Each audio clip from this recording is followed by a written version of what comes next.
नमस्कार। यतिखेर हामी ट्यु गेटमा छौँ। यतिखेर हामी राष्ट्रिय स्वतन्त्र पार्टीको अभियानमा जोडेको छौँ र यतिखेर जेनजी पुस्ता पनि यही सँगै हुनुहुन्छ। हामी उहाँसँग प्रतिक्रिया लिँदैछौँ। नमस्कार। के छ यहाँ त घन्टी लाएर आउनु भएको छ? सुरुदेखि नै घन्टीको समर्थन गर्ने मान्छे हो। मैले अहिलेसम्म केपी देउवालाई भोट दिएको पनि छैन। अहिले भर्खर तपाईँले यहाँ अरूसँग कुरा गरेको सुन्यौँ हामीले। तपाईँले केपी ओलीलाई चाहिँ बेड रेस्ट गरेर बस्नुहोस् भन्दै हुनुहुन्थ्यो, के भन्नुहुन्छ? अब तपाईँ 3वटा किडनी फेल भइसकेको छ। अब सायद तपाईँलाई नेपाली जनताले कसैले तपाईँलाई किडनी दिँदैन होला।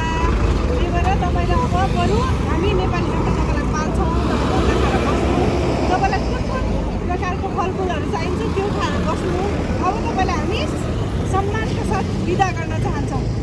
भनेको हजुरले चाहिँ केपी ओलीलाई चाहिँ हजुरले बेड रेस्ट गरेर बस्नु भन्ने सधैँ सुन्नुहुन्छ? हजुर, एकदमै। अब तपाईँ चाहिँ तपाईँको हिँड्ने बेला पनि तपाईँको तागत पनि छैन।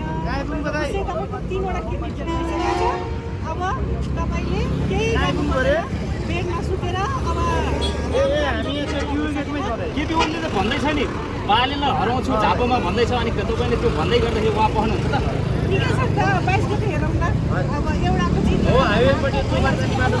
तपाईँ सत्तामा आउनुभयो भने हामी फेरि गइहाल्छौँ। तपाईँ चिन्ता नगर्नु केपीमा। बरु तपाईँ अब आफ्नै कोठामा भाडामा लिएर बस्नु। बरु भाडामा दिने पैसा छैन भने नेपाली जनताले तपाईँलाई दिनु पायो। महिनाको एक एक रुपियाँ उठाएर दियो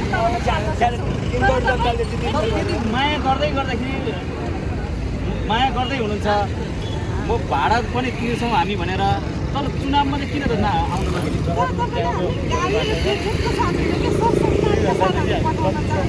तपाईँले यत्रो काम नगरिसक्दा पनि हामी नेपाली भनेको राम्रो मनको मान्छे हो। त्यही भएर तपाईँ अहिले नै त्यो अस्तिको पालि पनि तपाईँले राजीनामा दिए भन्दाखेरि नदिएर यत्रो भयो।